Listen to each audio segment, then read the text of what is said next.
Hi guys, so there's a clip that has gone viral on the internet of a Ukrainian journalist who makes a passionate and emotional plea to Prime Minister Boris Johnson to do something about the multimillionaires and billionaires who have been protected in their mansions. She begs him to impose a no-fly zone over Ukraine, which would help both the people and the Ukrainian military deal with the night after night of suffering that has been inflicted upon them. The clip on social media ends before we hear Boris Johnson's full response. I want to show you that. You're talking about more sanctions, Prime Minister, but Roman Abramovich is not sanctioned. He's in London. His children are not in the bombardments. His children are there in London. Putin's children are in Netherlands, in Germany, in mansions. Where are all these mansions seized?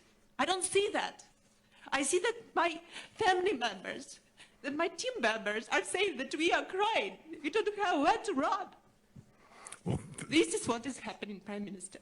Well, thank you very much for your questions, and thank you for getting here today. And I'm glad that you have been able to get here. And now I'm trying to be generous to Boris Johnson, to be kind to Boris Johnson, and maybe his reaction to this, because my reaction would have been, I'm so sorry.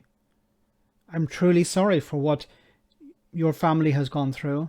I'm truly sorry for what your team members have gone through. And we're going to try and do whatever we can. Boris Johnson didn't do that. Now, maybe he was taken aback. It's easy for me to say this. I'm not standing at that podium. I'm not facing this journalist. But once again, it shows very little humanity from Boris Johnson. But let's get on to the other point of this. Look, I just want to say that I'm acutely conscious that there is not enough that we can do as the UK government to help in the way that you want. And I've got to be honest about that. And when you talk about the no-fly zone, as I said to Volodymyr Zelensky, I think a couple of times, unfortunately, the implication of that is that the UK and would be engaged in shooting down Russian planes, would be engaged in direct combat with Russia. That's not something that we can do or that we've envisaged. And I think the consequences of that would be truly very, very difficult to control. What we can do is all the things that we are doing already. And then he goes on to talk about sanctions and things like this. And look, Johnson is right to a certain extent here. If a no-fly zone was imposed, it would involve enforcing it. And enforcing it would involve shooting down Russian aircraft. And, you know, the response from the Russians would be to attempt to shoot down NATO aircraft. The problem so the argument seems to be, well, we shouldn't impose a no-fly zone because the Russians will react to that. But my follow-on question would be, if we don't make a stand now, we may need to make a stand later on. And it may be in Estonia, it may be in Finland, it may be in Moldova.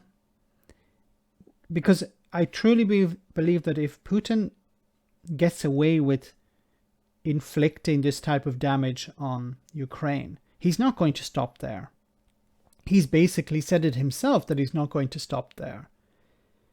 So we'll have to impose a no-fly zone. Maybe not in Ukraine, but it could be in Moldova, it could be in Finland, it could be in Estonia, Lithuania, somewhere down the road.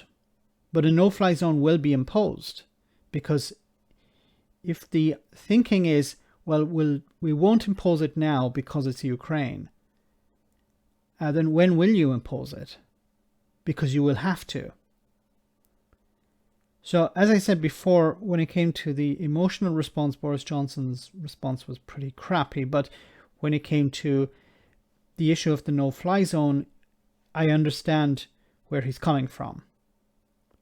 Let me know in the comment section, guys, what you think about all of this. As always, your comments are greatly appreciated. Thanks a lot.